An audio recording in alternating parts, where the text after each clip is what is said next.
US media are reporting that the drone which killed 3 American troops in Jordan on Sunday may have been an Iranian-made Shahed attack drone.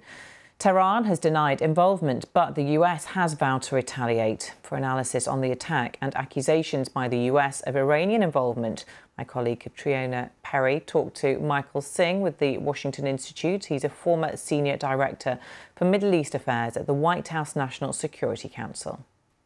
Well, I think the key thing for the president is that there has to be a very clear line when it comes to the killing of American personnel.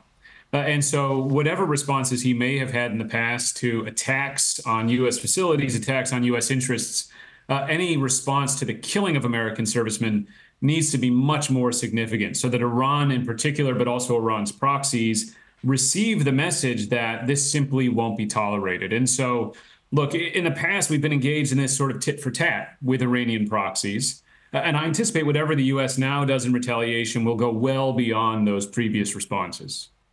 Who do they target, though, Michael? You're talking about Iranian-backed proxies here, but yet the Secretary and the President have said that they believe Iran trains these individuals, resources them, may have a role in the planning as well. Who does the US target in that point? Is it Iran or someone else? Well, that's always the crux of this debate inside the U.S. government. I've sat through many of these debates myself. And of course, there is a temptation to say, look, Iran is, of course, willing to fight to the last Iraqi or Syrian or Yemeni militiaman. This is why they put a gun in their hands and say, go fight, but is perhaps much more reluctant to take a risk that Iran itself might be targeted. But weighing against that, of course, is the worry that the U.S. response could fuel the very regional escalation we're seeking to avoid. And so that will be the tension inside the White House debate. I anticipate, though, that, yes, this will create a lot of pressure inside and outside to strike back against Iranian targets, maybe not inside Iran, but, IRGC personnel, Iranian facilities or vessels in the region, which was already under consideration before this. And those considerations are all military-level considerations. I mean, there are plenty of sanctions against Iran at this point, which clearly haven't worked as a deterrent from the US perspective. That's right. I think that sanctions won't be deemed an adequate response. You may see sanctions as part of an American response, but I think responding only with non-military measures, whether they be economic or diplomatic, would be taken inside the U.S. as woefully insufficient. And so President Biden would come under significant pressure. But that's not to say that there won't be a combination of tools utilized here and that there won't be messages, frankly, to Iran as part of whatever U.S. response comes.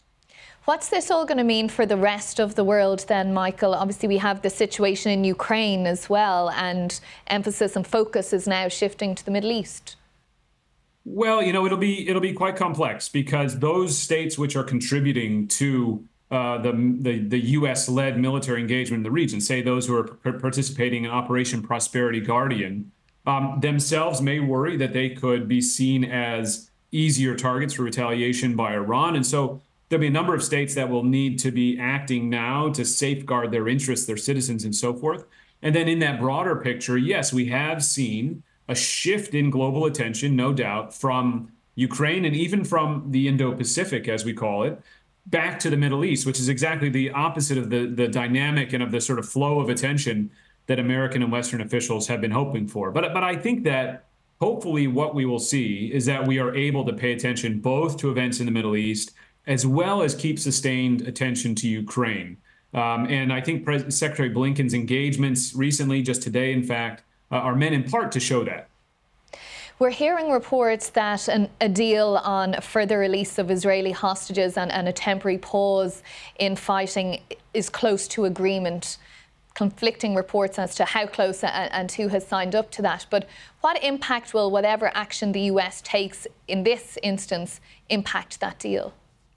Well, look, obviously, Iran is not party to those talks, nor are its proxies. And I think Iran would be very happy to see those discussions fail, because I think the longer the fighting goes on in Gaza, the better it is for Iran. Iran feels as though it's making gains, as the fighting goes on in Gaza, as the attention is off Iran and on the fighting elsewhere. But I don't actually think that the U.S. response will detract from our ability to get a ceasefire deal done. In fact, you could argue that being willing to show a bit of toughness and a bit of resolve might be something that actually enabled us to do a better job of getting these types of deals done, because it may make Iran's proxies worry that, okay, perhaps now we have pushed too far.